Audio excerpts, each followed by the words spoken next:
Okay, I hear the recording in progress, so we will begin. All right, so today's pretty much just a review day. So we are here. All right, so I will let you ask questions. If the questions stop, I have my own review questions if nobody asks anything anyway, and that could take up as long or as short as we desire for today. Okay, so let me do my usual spiel just to guard myself in case anybody says I didn't know what the rules were. I've said it so many times. Okay, so exam is tomorrow. Coverage 4.2 to 4.9, that's the homework you submit. You may submit the homework as early as soon as class is over this morning. So once I finish today, you can submit the homework. You have to submit at least 70% of the homework. And that's really a joke because I end up doing sometimes 70% of the homework, in which case all you got to do is just copy it and then submit it. You can have one cheat sheet, one formula sheet, front and back, 8.5 by 11, both sides. Put anything you want, and you can have a calculator, of course, but nothing else. No other, of course, don't use the internet, don't use people, the computer, cell phone, and all that stuff. Be ready for your calculator to go to radian and degree mode. So you have to do some stuff in degrees. You have to do some stuff in radians. So be ready to switch back and forth between the two different modes. So I'll send the exam a little bit after 9 o'clock, let's say 9:01, 9:02, something like that. Check your Canvas announcements, the same place that I've been sending the announcements every day for the videos. And then you will join the Zoom session. This time it's not optional, you do have to join. So all the other days it's optional. I see some of you join every day, some of you never join, some of you come half the time or something like that. That's fine, but everybody must show up for the exam. Okay, so if you turn in an exam, but I don't see you on my Zoom session, I'm not going to count it. It will count as a 0. I have to literally see you there. If you're not there, how do I know you just give the test to some friend and they did it for you, right? So you must join the Zoom session tomorrow from 9, a little bit after 9 until 10. Have your name with a true background, first and last name, just as on my row sheet. Cameras on, keep yourself muted. If you have any questions, put them in the chat. If you finish early, you can leave early. Class ends at 10, so at 10 o'clock, I'll close the Zoom session. You'll have until 10:05 to click, click, click, click, take pictures on your cell phone, or scan. If you have a scanner, that's better. And then email it to me. And then you have another half an hour after that, so you have until, 10:30 to submit the homework, okay? I think it's a good idea to submit the homework early. If you already have the homework early, just submit it like sometime today, then you don't have to worry about it anymore. And that's what's going to happen. Questions are very similar to the homework. I don't give any trick questions. I don't give any surprise questions. I tend to give about 10 questions, 10 points each. That's my normal mode of operation for exams, as you should know by now. Okay, we still have several exams left. The next exam will come very quickly, Friday the 19th. But there's only 3 sections. And we have a holiday coming up also for Veterans Day. And after that, we have chapter 6. There's a Thanksgiving holiday weekend, Thursday, Friday also. Again, I'm not sure if I'll have this final exam, sorry, not final, last test on Thursday the 9th or Friday the 10th. Okay. But either way, I may not get you back the exam the very next day anyway. In fact, I may not have it ready even by Monday, but I will send out the video so you can study off the video. It doesn't really matter when you get your individual test back. I'm going to try to get you the video so you can study for the final exam on Monday the 13th, as you can see here. Okay, yes, questions? May I ask you a question about the final? So will the review for the final exam give us some type of idea, like what is going to be on it, or should we just be studying all of the exams? Yeah, for the final exam, just study all the old exams. Okay, so the best way to study for the final is look back at the video for solutions to exam 1, exam 2, 3, 4, 5, and 6, and that's all you need to do. Okay, and for the cheat sheets, you can have 6 cheat sheets, and the best thing to do is to have the formula sheets from this test and this test and this. Don't reinvent the wheel, just bring them all back in, and then you don't have to make them all up again. I hope you didn't throw it away. If you threw them away, then I guess you got to go back and recreate them. Yeah, and again, if you said to yourself after the test, so, oh, I wish I put that formula in, for some previous test, you can do that. You can go back and put it in for the final exam, and that'll be perfectly fine. Okay. All right, let's see. Any other general questions? I do see some things coming into the chat right now. Will there be a review sheet for the final exam? No, there's no review sheet. So the review sheet are the previous exams. Okay, so that is your way to study for the final is the old test. Okay, I will literally do something like this for the final exam. I'll look at the first test and I just say, okay, I like that problem and that problem and that problem or whatever. Second test, I like that one, that one, that one. I'm not necessarily giving you the same problem. I might change it up a little, but each exam, so let's see, we're gonna have 6 tests, right? So maybe from every test, I'll take, let's say 3 questions. And 3 times 6 is 18, and maybe a couple more from somewhere. So maybe 20 questions total for the final, of which, the vast majority of the final exam would be problems from previous tests. So when it comes to this weekend here, and you say, how do I study for the final? Just look back at the old videos and your old exams.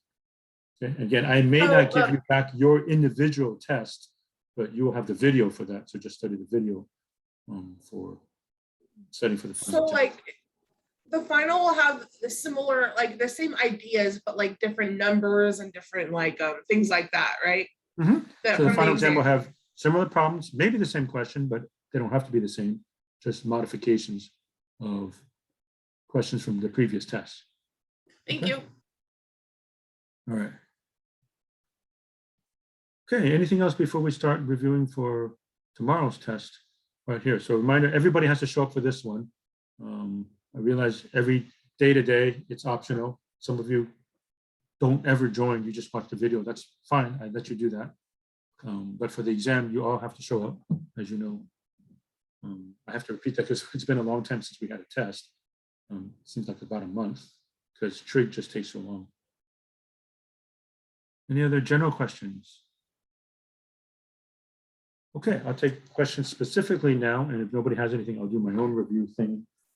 But if you want to put something in the chat now, or today, you may. Let me check the chat. Okay, so I see 4.5, 35, 4.9, 11.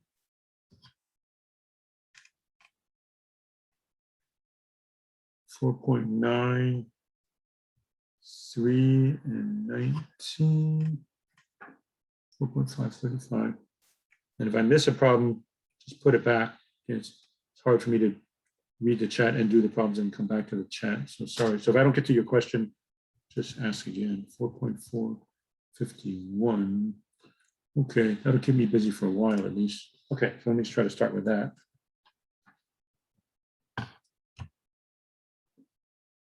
Okay, 4.451.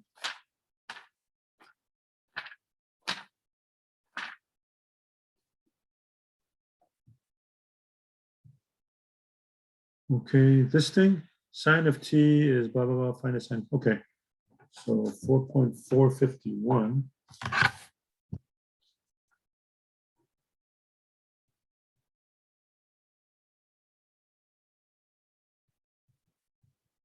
Sine of t is -2 radical 2 over 3.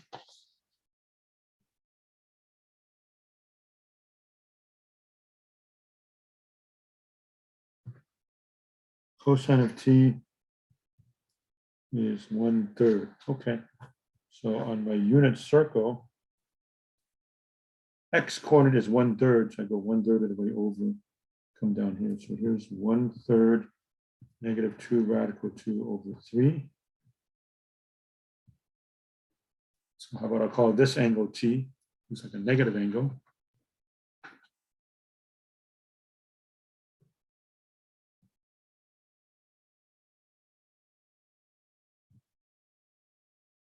Okay, A, t plus pi, that's 180 degrees off.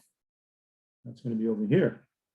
So I just changed the signs of each of these, -1/3, +2 radical 2 over 3. So cosine of t plus pi is -1/3. Sine of t plus pi is 2 radical 2 over 3.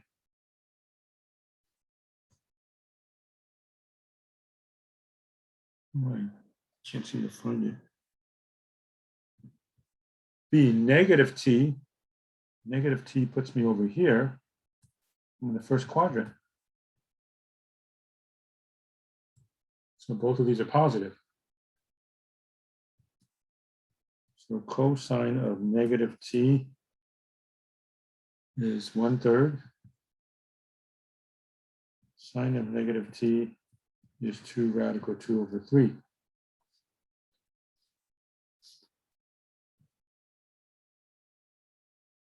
T plus pi over 2.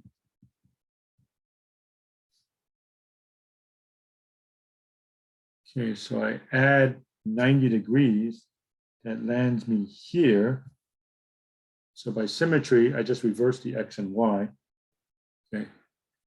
This distance here, if I did this properly, is the same. So this horizontal distance is the same as the vertical distance. So the two just switch places. 2 radical 2 over 3. 1/3, like that. Okay, so cosine t plus pi over 2 is 2 radical 2 over 3. Sine of t plus pi over 2 is 1/3. They just switch rows. If I add 90 degrees, this turns over to here. And if I ignore the SIGNs, the x coordinate swaps places with the y coordinate. Okay, so this distance matches this distance. Okay, and finally, D, negative t plus pi over 2. Negative t, let's see, negative t was here. Add pi over 2, that comes over here, and the x and y also swap. So this will be -2 radical 2 over 3, 1/3. Like that. Okay. So cosine negative t plus pi over 2 is -2 radical 2 over 3. Sine negative t plus pi over 2 is 1/3. Okay, so let me go back and show you this. This.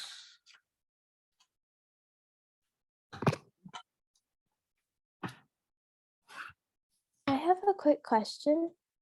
Why do the coordinates swap? Is it because Why do they're the coordinates- reflecting across an axis? The coordinates are swapped when I add 90 degrees. It's just by the geometry and the nature of the situation. Okay, so if I can give you some real numbers here. If you add 90 degrees to something, 90 degrees, right? Let's take this. Suppose this is the x coordinate here, maybe it's 0.2. If I add 90 degrees, the y coordinate is 0.2. You can prove it with geometry, but it does seem reasonable. This distance matches this distance if I move 90 degrees. Okay. And if I look at the y coordinate, ignoring the signs, okay, let's say this is -0.9. That distance would match this distance, +0.9, if I move 90 degrees. Okay, that makes a little bit more sense. Thank Yeah. you. Okay, right. Okay, 4.535 is asked for. Let's see what that's about.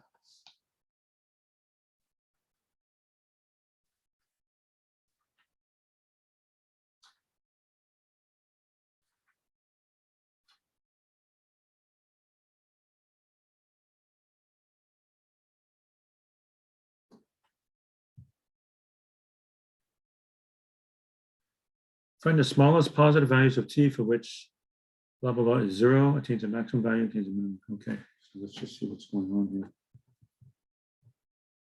Best way to answer it is just give a quickie graph. 2 sine 3t minus pi over 4, which is 2 sine, take out the 3. Okay, so I take out a 3, I divide that by 3, so that'd be pi over 12.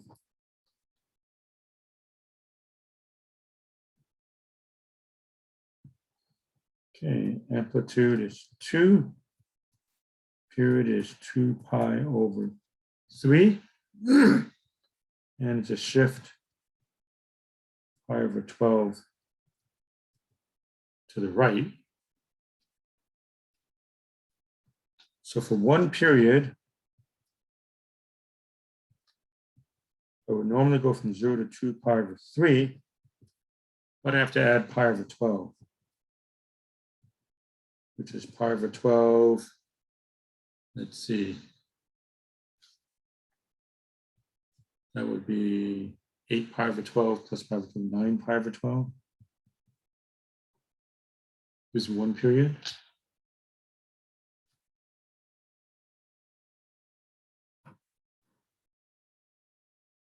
Pi over 12, 9 pi over 12.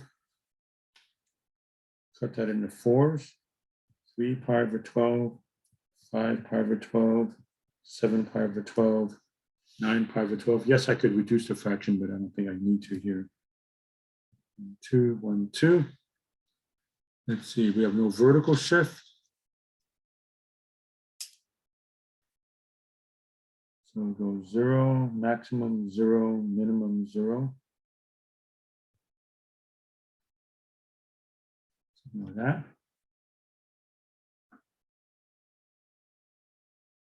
And it keeps going like that. So now that we have that, let's answer the question.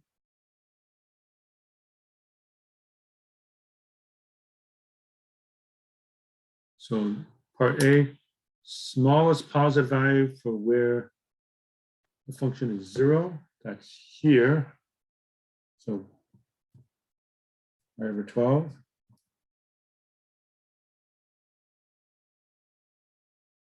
Maximum, whoops, maximum minimum. So maximum is here, so that's what, 3 pi over 12, which reduces to pi over 4. And then minimum is way over here. So what would that be, 7 pi over 12?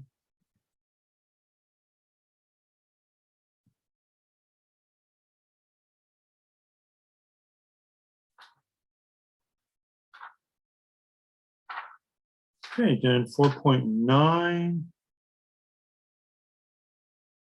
Let's see. 11, 13, 19.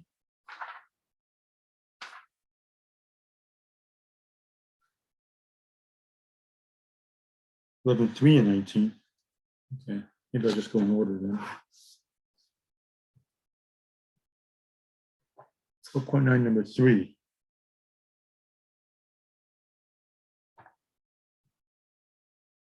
Theta is 30 degrees. A is 25. C is 32. My calculator handy. Let's see, I want to be in degree mode. Okay, so I'm in degree mode. Find myself a triangle, A, B, C. It doesn't matter which one you call A, B, or C at the beginning. Once you plunk those down, though, then you must go opposite for the little letters. So little a must be here, little b here, little c here. And this is alpha, beta, gamma. Okay, so let's see, what do I have? This is 30 degrees. Little a is 25. Little c is 32. Okay, so I cannot do the law of sines because I have exactly one of each letter, one B, one A, one C. So law of cosines. So the only side I don't have is B. So B squared equals A squared plus C squared minus 2AC cosine of beta. So 25 squared plus 32 squared minus 2 times 25 times 32 cosine of 30 degrees. So whatever this is, something else came up in the chat also. Asking for 4.513, I believe. Okay.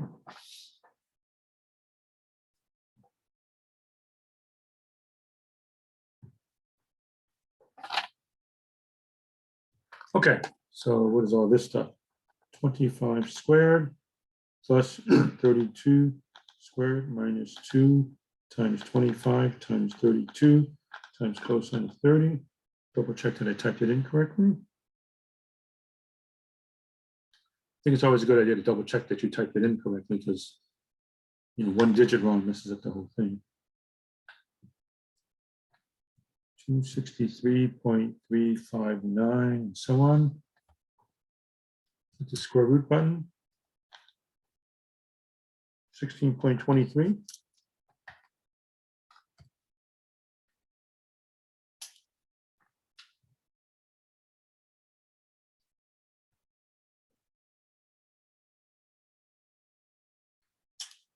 Okay, now I'll switch over to law of sines. So sine of alpha over 25, sine of beta over 16.23 equals sine gamma over 32. Whoops. Okay, and let's see. Let's go like that, cross multiply. 16.23 sine alpha equals 25 sine 30 degrees. Divide by 16.23. 16.23 cancels out. Sine alpha is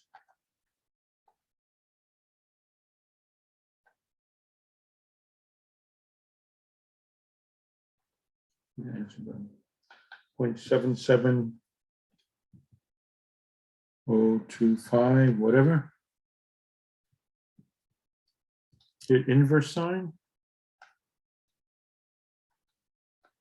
50.38 degrees.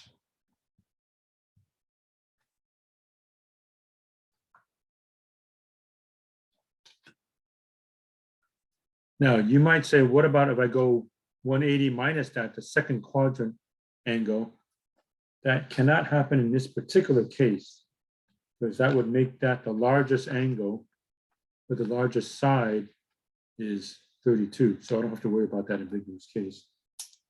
I've got alpha is 50.38 degrees. And the only thing left is to subtract from 180. So I think I'll save time and just say you can do that. In fact, I can do most of that in my head. That's 80 something, right? 80.38. Subtract that from 180. That gives you C. And that solves that triangle. Okay, so that's it for that one. Okay, 4.9, number 11. Three sides are 8, 9, and 13.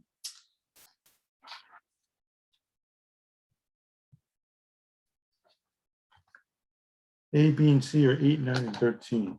Okay. 8, 9, 13, A, B, C. And once I have that, then let's see. A must go here, B must go here, C must go here.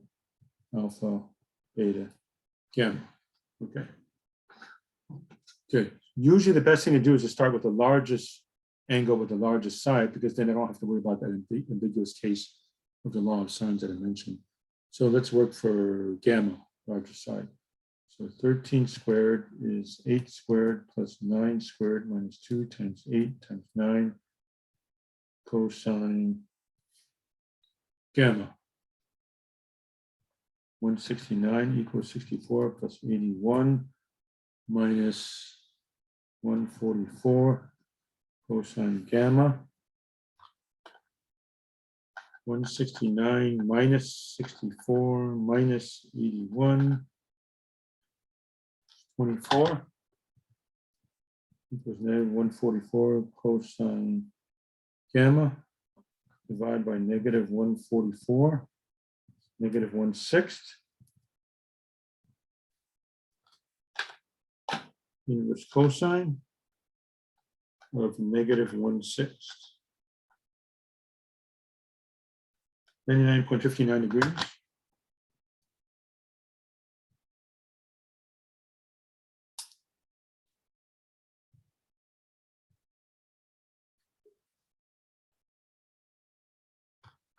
And then switch over to law of sines after that.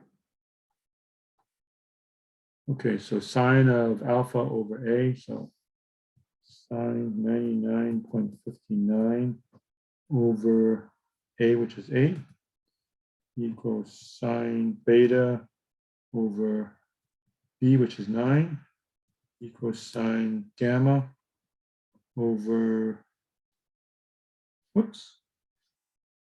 What did I do? This is gamma, I'm sorry. Gamma is 99.59. Gamma is 99.59.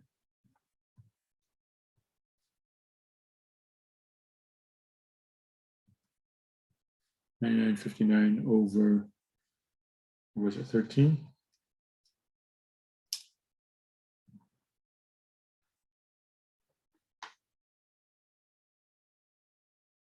Okay, so I can go like that. 13 sine beta equals 9 sine 99.59 degrees. Divide by 13, divide by 13. So sine of beta is 9 times the sine of 99.59, or the answer that I got. Divided by 13.6826. Then do my inverse sine. So second function inverse sine of the answer. 43.05 degrees.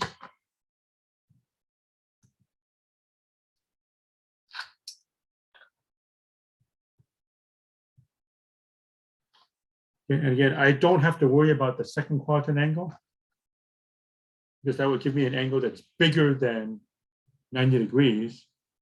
That would have to be the biggest angle, but I already know that this is the biggest angle. So that's why you shoot for the biggest angle right away, so you don't have to worry about that anymore. And I won't bother with alpha. Just go 180 minus the sum of these two. Right? And that solves the triangle. Okay. So let's see, I did 3 and I did 11. Let's see, 19.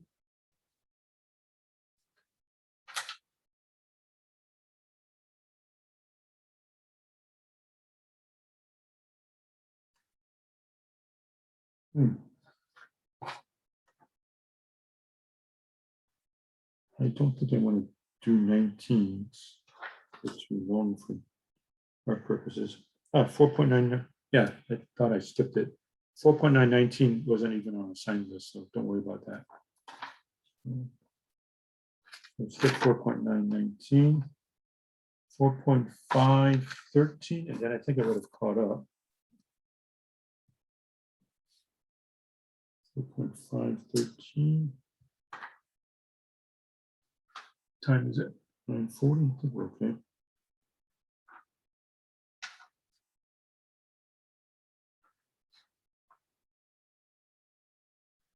$4.519, 13, right? 4.513. Whoops.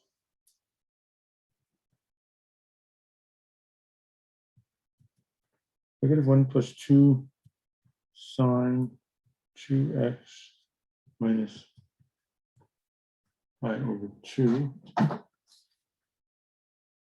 Okay, I think I would have caught up after this one. So if anybody has any more questions, you can put them in the chat. Otherwise, this is the last one. So let me rewrite this as 2 sine, take out the 2. So if I take out a 2, I divide this by 2. Half of pi over 2 is pi over 4. Minus 1. Okay. So amplitude is 2. Period is 2 pi divided by b, which is 2. So the period is pi. And my shift is pi over 4 right. And 1 down. All right, so let me talk about 1 period. There's no negative in front of the sign, so I do the usual sign. Usual sign goes midline, maximum, midline, minimum, midline. Okay, so 1 period. 1 period. I would normally go from 0 to pi.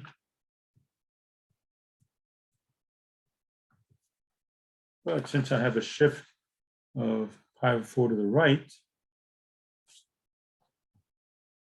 and pi over 4, so 1 period is now going to go from pi over 4 to 5 pi over 4.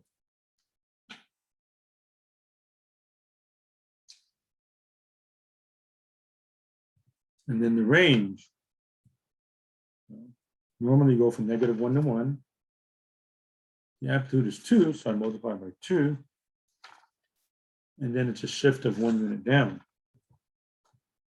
So -2 to 2 minus 1, which means I'm going to go from -3 to +1 for my range. Okay, I think I'm ready.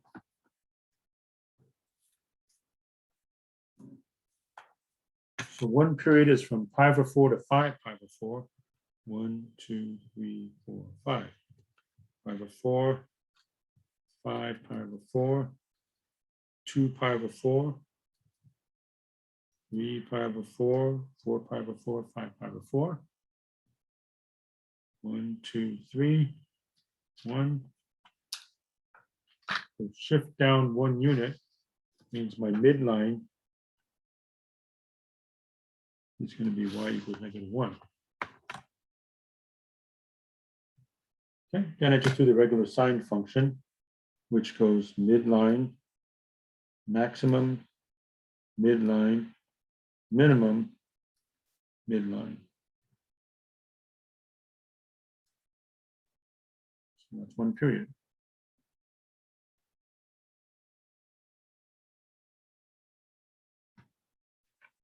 Okay, so I think I've caught up from that list, unless I missed something. If I missed it, you can put it in the chat or unmute yourself. Okay, I'm going to catch up with the chats. 4.9, I did 11 instead of 19. Okay, that may have been the case. You wanted me to do 19, I guess.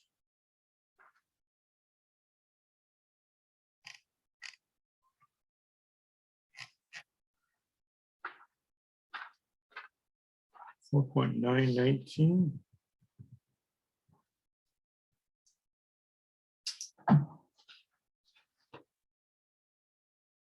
Yeah, you get 4.9, there is no 19, so it's not on the list. So you don't have to worry about 4.9 over 19. Okay. If you did it, great. Get more practice, but yeah, I just had to skip that problem. Okay, so unless I'm forgetting something, what time is it? I think we still have 15 minutes. Okay, so I think I've caught up. Yeah, there's no need for me to go over my stuff, I don't think, unless anybody else has any other question. Sneaking some other stuff.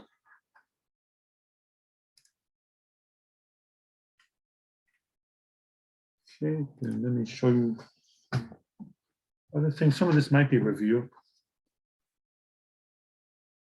but 4.725, rewrite sine of x to the 4th power so that there's no exponent. It's sine to the 4th of x. That's sine squared squared. Formula for sine squared of x is 1 minus cosine 2x over 2. Square that. So there's a 4 on the bottom. I square this 1 minus 2 cosine x plus cosine squared of 2x. Take out the 1/4. 1 minus 2 cosine x, and then cosine squared of 2x becomes 1 plus cosine 4x over 2. Okay, so it's kind of messy. I took out the half there. 1/4 of 1 minus 2 cosine 2x plus 1/2 of 1 plus cosine 4x. Distribute here 1/2 plus 1/2 cosine 4x.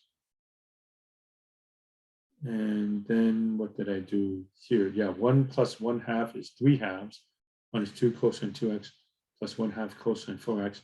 Then I distribute back to 1/4. So final answer is 3/8 minus 1/2 cosine 2x plus 1/8 cosine 4x. Okay, these are piggybacking off of these identities. Definitely put these on your cheat sheet. Cosine squared theta is 1 plus cosine 2 theta over 2. Sine squared theta is 1 minus cosine 2 theta over 2. Okay, you'll get that in calc. And a warning ahead of time, your calc teacher might insist that you memorize these. Okay, I made my class memorize them pre-pandemic, but now that we're in COVID, they told us to make things easier, as you know. So my way of making things easier is, okay, I'll let you put this on a cheat sheet, but your calculus teacher might insist that you memorize this. But anyway, you can worry about that when that happens, right? And similarly, 4.723, how do you write cosine of 2x squared? That's like cosine squared of 2x. So it goes 1 plus cosine. Following this pattern, you double this angle. So what is double 2x? 4x. And divide the whole thing by 2. And again, this thing, there's a reason for this cross off. The text likes to have a typical trig function for sine and cosine. A, sine and cosine, bx plus c plus d. Cross that out, factor out the b instead, and make it look like this. And to me, that's much more natural because you already learned rules about that and that. So when you have a sine or cosine involving amplitude and period, think of it like so. A sine or cosine of b, parentheses x plus c plus d. And now the amplitude is the absolute value of A, period is 2 pi over absolute value of B. And this would be a shift of C units to the left and D up. Okay, so an example like 4.627, tangent of 2x minus pi over 2, factor out the 2. So I take out the 2, multiply it by 2, I divide this by 2, that makes it x minus pi over 4. So the period is pi over b. Remember the tangent for the period for the tangent is pi, not 2 pi. So pi over 2 is the period. And there's a shift of pi over 4 to the right.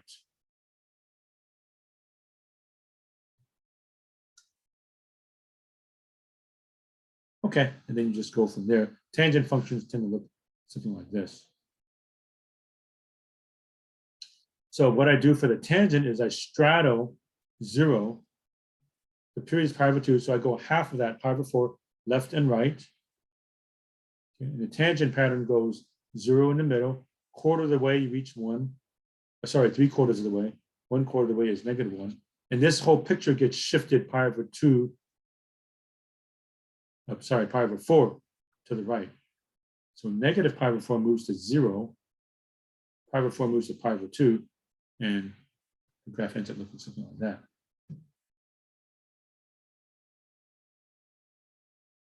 Okay, how much time do I have? One more I'm going to show you was how do you find cosine of pi over 8? Okay, so cosine pi over 8, I don't recognize pi over 8, but if I double that, I get pi over 4. I recognize pi over 4. So I use cosine squared is 1 plus cosine 2 theta over 2. So if you temporarily ignore the red, cosine squared of pi over 8 is 1 plus cosine double that angle. Double of pi over 8 is pi over 4 divided by 2. Take the square root. I'm in quadrant 1, so I want the positive answer. So square root of 1 plus radical 2 over 2, all divided by 2. And I think I've shown you this before. The trick is to multiply top and bottom by 2 now. So the best final answer is the square root of 2 plus square root of 2 all over 2. Yeah, it's kind of weird to have a square root inside a square root, but that's the way that goes. Okay. All right, and yeah, I think that's all I wanted to say for now. I'll leave the rest to whether you have any questions. So let me stop the share and check the chat. Let's see if there's anything else. The best I can see, I think I've caught up with all the problems, but I'm reading through it quickly. Okay, so if anybody, if I missed your question, please ask again, otherwise we're done. All right, folks, that's about it. So prepare for the test. You may start turning your homework now, but if worse comes to worse, you have until half an hour after the test tomorrow. So that would be what, 10:30-ish to turn in your homework. Everybody has to join. This time everybody join the Zoom session with your camera on, true background, first and last name as on my row sheet, keep yourself muted, and so on. Okay, so that'll do it for today, folks. So we'll see you tomorrow for the test. Okay, all right, Thank bye, you. everybody. Thank you, Professor. Have a good Thank one. you. Okay, bye.